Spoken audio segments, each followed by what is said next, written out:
E já estamos de volta. Nesta segunda parte do Saúde em Dia, vamos falar do projeto REVIVE, Rede Nacional de Vigilância de Vetores.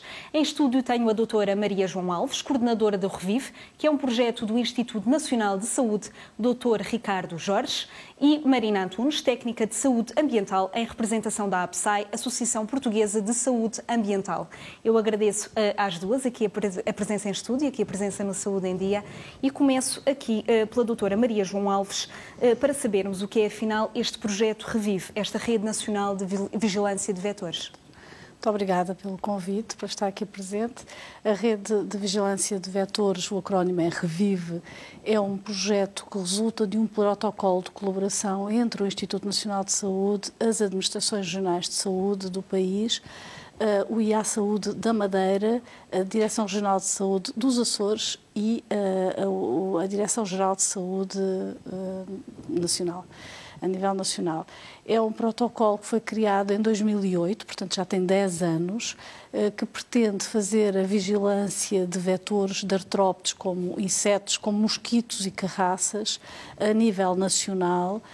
Saber os objetivos do protocolo são saber que espécies é que temos, onde é que circulam, se são ou não perigosas para a saúde pública, se transmitem ou não agentes infecciosos e detectar atempadamente qualquer introdução exótica desses artrópodes.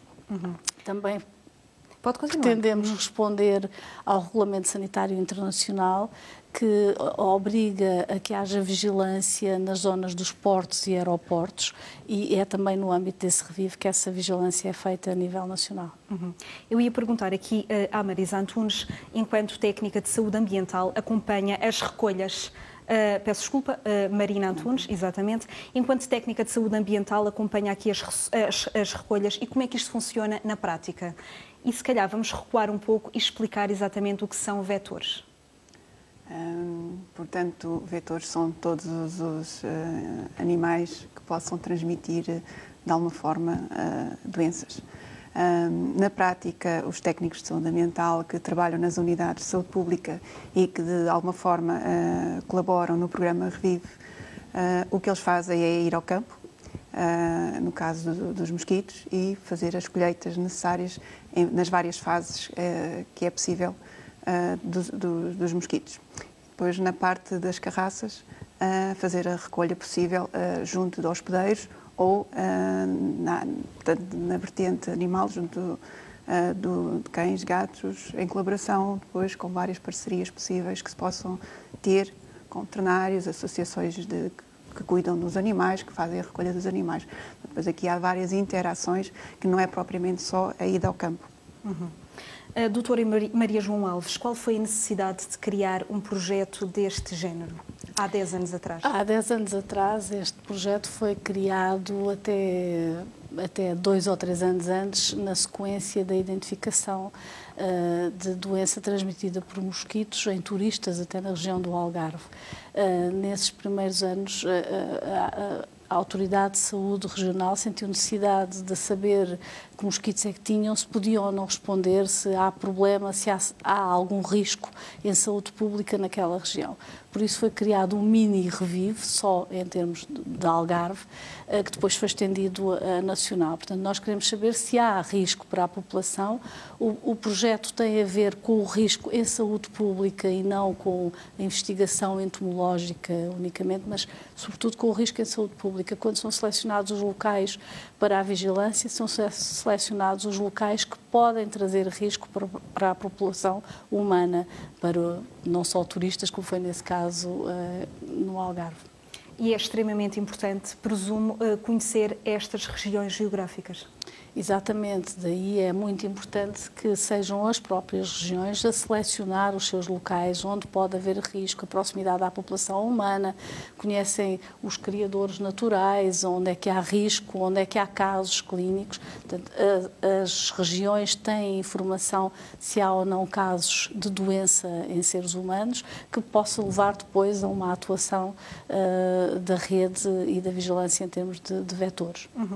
Marina, as doenças transmitidas por vetores são evitáveis também em virtude da vossa atividade? Sim, claro. É esse um dos nossos objetivos e essa é a mais-valia que muitas vezes nós questionamos como é que se mede uma coisa que se evita. E, portanto, tudo aquilo que nós fazemos em termos de vigilância, não só a colheita, o Revive não passa só pela colheita, é pela análise do vetor e do agente patogénico que ele possa transmitir ou que possa ser portador, mas também por toda a sensibilização perante uma situação em que se observa a existência desse tal vetor causador de doença e assim evitarmos de várias formas essa possível transmissão da doença junto da população. A doutora Maria João A. Alves, quais diria que são os principais objetivos do programa? Os principais objetivos do programa são saber que vetores é que temos, onde é que estão, se há risco ou não para a população humana, se estão ou não infectados com agentes infecciosos e responder ao Regulamento Sanitário Internacional com vigilância, zonas de portos, aeroportos ou outras zonas de entrada que podem permitir a entrada de espécies exóticas.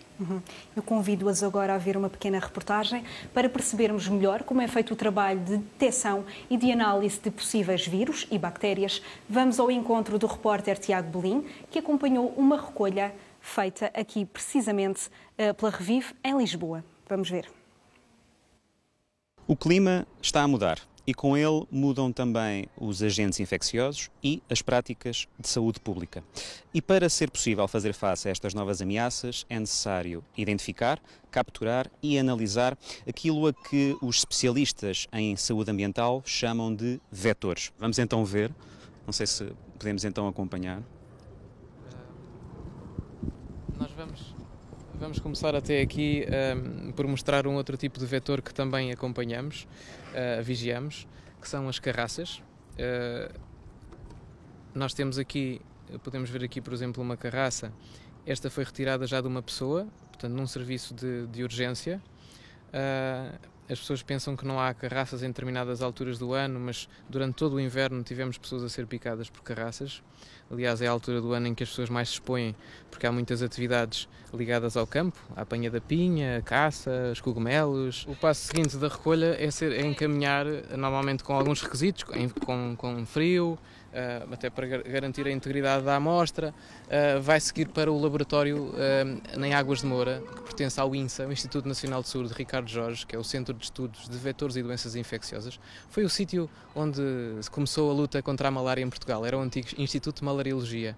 Foram eles até que nos deram a formação inicial e que motivaram esta rede de vigilância de vetores. Eles controlam, eles coordenam a rede de vigilância de vetores e recebem todo este material, portanto dão-nos um apoio absolutamente fundamental e até será interessante depois de vermos este trabalho de campo, depois um dia poder seguir este circuito e passar exatamente nas instalações para ver o trabalho muito importante que eles lá fazem também. Diogo, nós tínhamos aqui, de certa forma, previsto aqui um pequeno percurso. Há ali agora um ponto seguinte onde nos quer levar. Vamos seguir então as técnicas de colheita consoante a fase de desenvolvimento do mosquito. Vamos passar agora para a vigilância dos mosquitos, que são, do ponto de vista da saúde pública, ainda a espécie mais preocupante em termos de saúde humana e saúde animal. Nós temos uns equipamentos que designamos de ovitrap, portanto, armadilha de ovos. Aqui está um exemplo, que nós utilizamos para fazer a vigilância em portos e aeroportos. Existem até umas ovitraps que têm outro tipo de formato e que permitem, para além de vigiar os mosquitos, capturá-los imediatamente, de certa forma fazer um controlo. O que é que acontece com esta armadilha de ovos? Os mosquitos vão ser convidados a depositar ali os seus ovos e, como a armadilha é vigiada muito frequentemente, pode ser semanal, consoante a altura do ano e condições climáticas, assim que houver larvas, nós vamos saber que espécies é que estão na zona do porto ou do aeroporto. Em caso de ser uma espécie que potencialmente transmite doenças como, por exemplo, o dengue, uma espécie chamada espécie de exótica ou invasiva, nós de imediatamente temos de explotar alguns mecanismos de saúde pública, porque é sinal que pode ter entrado através de um avião ou através de um navio, uma espécie mais preocupante do ponto de vista da saúde pública e terão que haver imediatamente medidas. Portanto, é uma forma de nós fazermos a vigilância que é obrigatória até pelas leis internacionais do Regulamento Sanitário Internacional.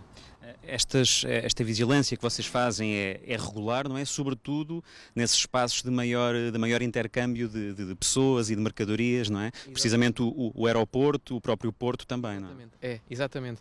Portanto, o programa dos mosquitos, o tal Rede de Vigilância de Vetores Revive, atua de maio a outubro fora das zonas do porto e do aeroporto, porque são a altura mais quente e a altura mais preocupante em termos de mosquitos, mas nas zonas de portos e aeroportos é todo o ano, é como estava a dizer. Portanto, há um reforço de facto da vigilância nessas zonas e todo o ano se mantém essa vigilância. Obrigado, Diogo. Eu vou se calhar aqui agora interromper aqui a Liliana, que está a trabalhar. Liliana, boa tarde.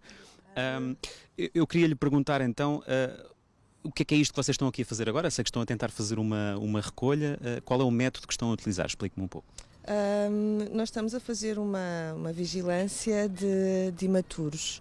Isto é considerado um criador natural. São pequenos espaços de água que existem em meio urbano ou em meio rural e nós fazemos uma vigilância quinzenal a ver se conseguimos encontrar as larvas dos mosquitos.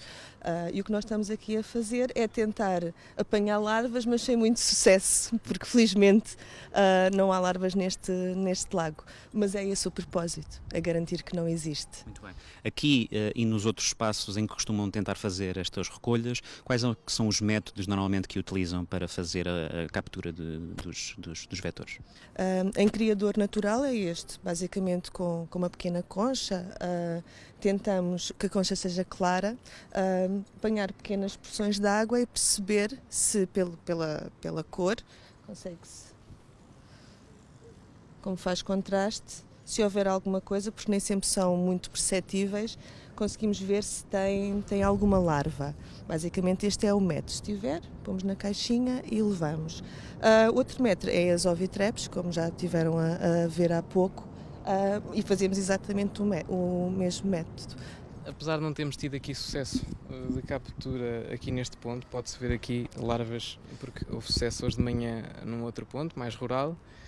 Foi numa horta. É muito comum as pessoas que têm hortas, e agora até o conceito das hortas urbanas, terem pequenas zonas com água parada, alguns bidões de água da chuva e portanto pode-se ver aqui facilmente larvas de mosquito e inclusivamente encontramos ovos de mosquito, que também é uma coisa que é raro as pessoas saberem o que é, ainda mais raro do que larvas de mosquito. E fica também a exemplificação, não é? Que são pequenas fileiras, algumas já se vê aqui alguns separados, mas são assim tipo umas fileiras, parece quase um favo de abelhas. Compostos por pequenos filamentos, dá para ver, não é? Exatamente. Cada um deles corresponderá então depois... várias dezenas, centenas de mosquitos que aqui estão. Para terminar então, Diogo, quer-nos mostrar então um último ponto, correto?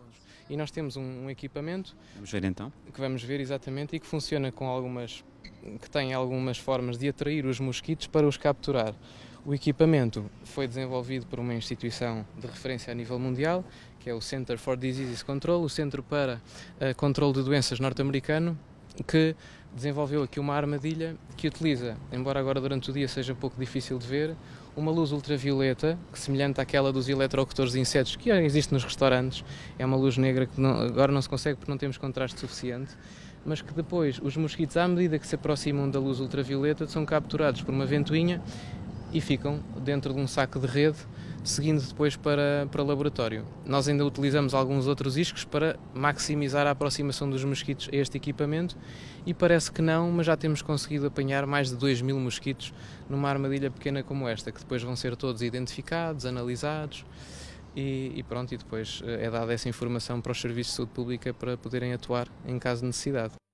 E todas estas amostras seguem depois para o vosso laboratório, certo, doutora Maria João? Sim, as amostras são enviadas ao laboratório, o laboratório dá a entrada daquelas amostras, faz a identificação dos espécimes, no caso dos mosquitos adultos e dos imaturos, como acabámos de ver na peça. Depois, só exclusivamente nos adultos, é pesquisada a atividade viral, se estão ou não infectados com agentes, com vírus potenciais agentes patogénicos. Depois, no caso das carraças, também se faz a mesma coisa. As carraças que são colhidas diretamente em humanos, portanto, nos centros de saúde, como também acabámos de ver, têm prioridade e são pesquisadas imediatamente, neste caso não para vírus, mas para bactérias, que são os principais agentes patogénicos transmitidos por vetores que são importantes em Portugal. Porquê que têm prioridade? Porque são carraças que estavam presas a seres humanos, alojadas e que estavam a fazer já a sua refeição de sangue e que podem estar já a transmitir agentes infecciosos. Portanto, a informação se as carraças estão ou não infectadas no sítio onde aquelas pessoas foram passear ou trabalhar pode ser importante para que haja uma reação em saúde pública. Marina, a vossa missão é também a de mitigar os efeitos que isto pode ter na população. Sim. Isso pode-se fazer de várias formas, e junto com parceiros, junto com entidades que fazem a gestão e a manutenção de espaços públicos, onde nós temos o cuidado de transmitir o que deverão fazer em caso de ser detectados locais de proliferação, não haver águas paradas, portanto, haver algum processo de tratamento que deverá ser indicado consoante a situação, para eliminar ou evitar a proliferação de mosquitos, ou, no caso da carraça, alguns cuidados que são necessários ter com os nossos animais mais próximos, animais de companhia, ou quando, por exemplo, nós vamos fazer uma caminhada ou um desporto ao ar livre e que estamos em contacto com a natureza e que onde é possível encontrar esses vetores. Falou-me aqui muito na prevenção, mas também quais podem ser esses efeitos na população? Portanto, os efeitos de evitar a doença, portanto, aqui o que se pretende é evitar que haja a transmissão da doença, que haja a propagação dos vetores e que assim se reduzam os casos que possam existir de doença. Porque também é uma questão de saúde pública. Exatamente. É tudo uma questão de saúde pública e sabermos se temos ou não os agentes infecciosos a circular, aonde e como é que podemos evitar que haja a sua transmissão. Doutora Maria João, as conclusões dos vossos relatórios, deste último relatório de 2017? Sim, este ano foi o 10º relatório feito do Revive Mosquitos. O Revive Carraças é um bocadinho mais jovem, mas no Revive Mosquitos temos, ao longo destes 10 anos, temos pesquisado anualmente cerca de 40 mil mosquitos colhidos em todo o país. Não temos encontrado atividade viral, portanto não há vírus a serem transmitidos por aqueles mosquitos que são colhidos, obviamente. Neste último ano houve uma pequena diferença, que foi identificada uma espécie exótica e que tem características invasivas no norte do país. Portanto, isso permitiu, e a identificação atempada dessa espécie fazia parte dos objetivos, ou faz parte dos objetivos do Revive. Portanto, cumprimos os objetivos, encontramos e houve uma reação imediata por parte das autoridades de saúde na região e da entidade competente para que houvesse uma contenção e uma atuação imediata depois da identificação do mosquito. E suponho que as conclusões do relatório há 10 anos sejam muito diferentes das do relatório não atual. São muito diferentes, portanto temos estado continuamente à procura, continuamente sem encontrar, portanto, mas podemos neste momento dizer exatamente o que é que circula, aonde é que circula, se está ou não infectado, se há uma nova introdução ou não. Marina, depois do vosso trabalho, vocês acompanham de certa forma o que se passa a seguir desta recolha? Sim, é muito importante depois nós temos o feedback, os resultados, para procedermos da melhor forma, de acordo com aquilo que se encontra, e agirmos, lá está, mais uma vez, com os parceiros ou junto à população que possa ter sido alvo ou que possa estar próximo destes locais de proliferação. Vocês também publicam, portanto, o resumo geral no portal do Instituto Ricardo Jorge, certo? Exatamente. No Instituto nós preparamos relatórios técnicos muito exaustivos que são enviados a cada uma das ARS e aos Açores e à Madeira e, por outro lado, fazemos uma publicação com mapas de presença e ausência das espécies, com pequenas explicações que ficam públicos no site do Instituto Nacional de Saúde, Dr. Ricardo Jorge. E quais são as principais consequências caso não existisse um programa Revive? As principais consequências são que não poderíamos responder, portanto, nós Neste momento sabemos qual é a situação no país inteiro. Este programa Revive, em termos de Europa, é pioneiro, portanto, o ECDC prepara mapas a nível da Europa com todos os sítios, todos os países que estão a fazer a vigilância e que estão a encontrar ou não espécies exóticas, e Portugal está lá bem representado, portanto aparece todo pintado de verde, quer dizer que estamos à procura em todo o país. Portanto, em termos de Europa, estamos a responder e estamos a saber exatamente aquilo que temos e onde é que temos. É muito. Outras consequências, Marina? Exatamente, não acautelarmos preventivamente com a devida antecedência. Porque é um pouco um trabalho de bastidores, certo? Só se nota caso... Exato, caso aconteça, Exatamente. como neste caso, é que se identifica uma situação de risco e na qual se agiu tomando as medidas de controle e de redução daquele local, e evitar assim que haja um possível acontecimento em termos de saúde pública. Claro que isto não se vê, não se mede, mas de facto eu penso que seja extremamente importante continuarmos a trabalhar com a antecedência necessária, porque acho que só assim é que se consegue prevenir qualquer surto que tenha a ver com doenças transmitidas por vetores. E para terminar, eu pergunto às duas como é que se pode fazer esta educação junto das pessoas sobre o que são os vetores, sobre estas consequências? A educação junto da população é importante. As pessoas não associam a picada do mosquito ou a picada da carraça à transmissão dos agentes infecciosos. Portanto, é preciso que as pessoas sejam informadas, e podem ser informadas, como a doutora Marina falou, nas farmácias, pela atuação dos técnicos de saúde ambiental, muitas inúmeras maneiras. A APSAI tem, portanto, campanhas neste sentido? Portanto, a APSAI representa os profissionais que estão a desenvolver estes projetos nas unidades de saúde pública, mas em cada unidade de saúde pública, de acordo com a população que nós temos e com aquilo que encontramos, desenvolvemos sim formas de sensibilizar ou as crianças ou os trabalhadores, por exemplo, que trabalham num jardim ou que trabalham na serra e que estão sujeitos a possíveis riscos de vetores. Essa sensibilização acho que deve ser sempre dirigida, não só de acordo com aquilo que encontramos, mas também com a população que nós estamos a trabalhar. Por exemplo, nos nossos profissionais de saúde, médicos e enfermeiros, também os alertamos para aquilo que há, para o que está a acontecer. Nós agora entramos numa fase mais crítica, chamada da existência da carraça, portanto alertamos também os nossos profissionais para não se esquecerem deste risco que há e para estarem atentos e colaborarem connosco, e também serem uma fonte de transmissão ao utente que vai e que possa ter na sua casa, na sua habitação, este risco e alertamos de várias formas. Eu acho que não há uma forma única, existem várias formas de conseguirmos transmitir essa mensagem. Sim. Eu agradeço muito às duas a presença aqui em estúdio. Obrigada pelos esclarecimentos. E vai viajar e não sabe se está devidamente protegido. O repórter Diogo Mendes está preparado para lhe dar todas as informações. As férias de verão estão à porta e os portugueses querem viajar. No entanto, há algumas medidas preventivas a tomar e por isso o S+, veio até ao Centro Internacional de Vacinação do Porto de Leixões, em Matosinhos, perceber como é que funciona uma consulta do viajante. Portanto, nós recebemos aqui o nosso viajante na consulta e o primeiro passo é perceber um bocadinho quais são os destinos e os planos que o viajante tem. O viajante começa por preencher aqui um pequeno questionário que nos ajuda a informar em termos de quando é que vai, para onde é que vai, que tipo de viagem é que vai fazer, não é? Será um destino mais rural, mais urbano, e isso faz alguma diferença. E também o tipo de alojamento em que vai ficar, se é um hotel, será que se é em casa de familiares.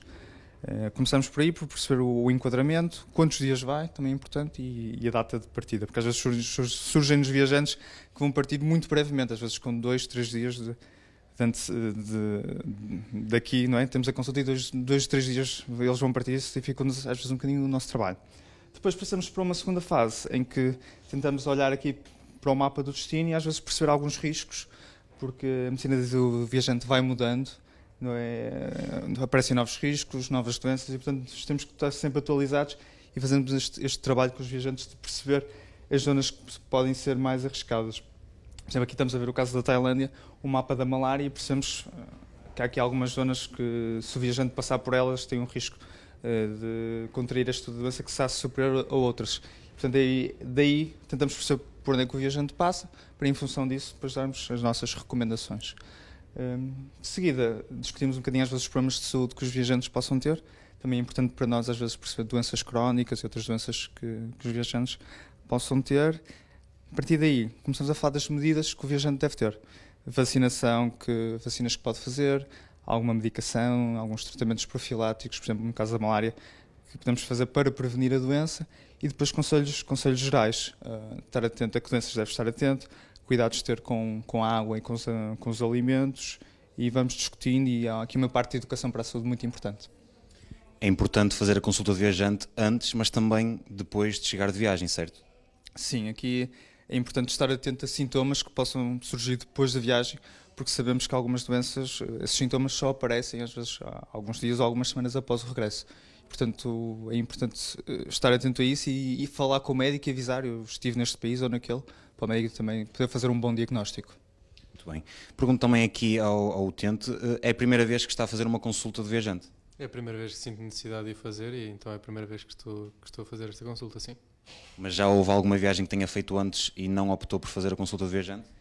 Penso que há alguns anos, enquanto ainda estava em parte dependente das decisões dos pais, que se calhar arrisquei um bocadinho mais, mas neste momento fui alertado para que devia fazer. O destino seria minimamente arriscado e por segurança não custa nada vir aqui e perder uns minutos. Temos também agora a oportunidade de visitar a segunda fase deste processo da consulta de viajante, e o passo aqui é exatamente a vacinação. Aqui funciona como uma equipa multidisciplinar em que é feito o acompanhamento e o envio de alguma literacia em saúde para os viajantes, e que é verificado o estado vacinal dos nossos viajantes. Estado vacinal esse que o próprio Plano Nacional de Vacinação contempla, nomeadamente o estado de imunização de algumas doenças, nomeadamente o sarampo. Estamos aqui precisamente a discutir o caso, que a senhora não tem história credível de sarampo, e então aproveitamos faz-se a oportunidade de vacinação e já não sai daqui sem a devida proteção. Para além disso, também fazemos aqui alguma literacia em saúde nas novas tecnologias e aplicações. Existem aqui 3 aplicações que são bastante recomendadas, nomeadamente o registro do viajante, que foi feito pelo portal das Comunidades Portuguesas do Ministério dos Negócios Estrangeiros, uma SNS carteira, que, por exemplo, permite ter todas as vacinas, o seu histórico vacinal num telemóvel, e inclusive uma aplicação norte-americana que é o Can I Eat This, que acaba por treinar aquilo que nós dizemos aqui sobre aquilo que pode comer ou beber durante a viagem. São todas aplicações disponíveis para Android ou iPhone, e acaba por ser uma complementariedade da consulta médica aqui também na parte de enfermagem. Um viajante, mesmo vacinado, corre algum risco de apanhar uma doença? Um viajante, mesmo vacinado, corre risco de apanhar uma doença. De razão pela qual nós, na consulta de viajante, acabamos por fazer bastante enfoque na importância de não ir de viagem sem um correto seguro de saúde. Tenho certeza que também lhe falou. Estima-se por cada 100 mil habitantes, pelo menos um vem morrer. Isto são dados, por exemplo, do CDC, que fez um estudo europeu. Cerca de 50 vão ter algum tipo de problema e vão estar confinados a uma cama hospitalar. Portanto, um seguro de saúde é a melhor forma, em conjunto com a consulta do viajante, de prevenir algum tipo de evento que possa ocorrer. Numa consulta do ano passado, falou-se, por exemplo, de uma situação de uma pessoa que foi para o Brasil, que a partir de um país onde os cuidados de saúde até têm alguma evolução, e teve o azar de ter uma apendicite no Brasil. Como estava a cerca de 30 km de uma unidade hospitalar, fizeram um processo de evacuação de helicóptero para uma unidade hospitalar. Ficou-lhe na ordem dos 3.500 euros esse custo de helicóptero. Portanto, seguro de saúde com 3 cláusulas: evacuação, repatriamento e despesas de saúde, é aquilo que nós aconselhamos. Pode fazer pelos sites que nós aqui aconselhamos a visitar, ou então pelo próprio segurador aqui em Portugal. E é precisamente com a consulta do viajante que hoje ficamos por aqui. Amanhã voltamos com mais temas, sempre com a ajuda dos melhores especialistas em estúdio e dos repórteres do S+, espalhados pelo país. Já sabe, mantenha a sua saúde em dia aqui no S+. Até amanhã.